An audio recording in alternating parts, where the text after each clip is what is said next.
அவங்க 5:30 மணிக்கு அங்கே போடியில் பஸ் ஏறினாங்கன்னா இங்கே 6:15 வருவாங்க. இந்த காட்டு பகுதியில் மணி இன்னும் 6:10 ஆகுது. எவ்வளோ இருட்டாக இருக்குது பாருங்கள்.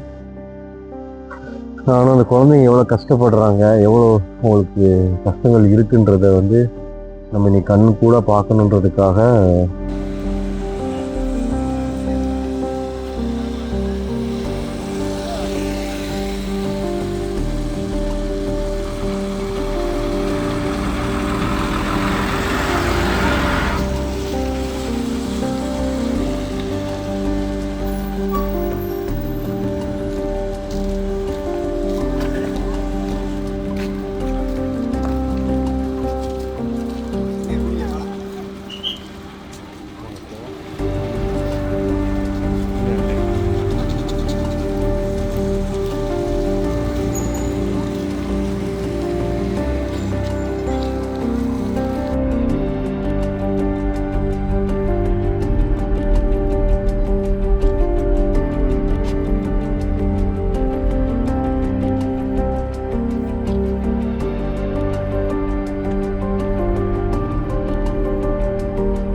டெய்லி உங்களுக்கு இந்த மாதிரி தான் ஸ்கூல்லேருந்து இறங்கி இந்த காட்டுக்கு நடுவில் இருக்க பாதையில் நடந்து வரணும்.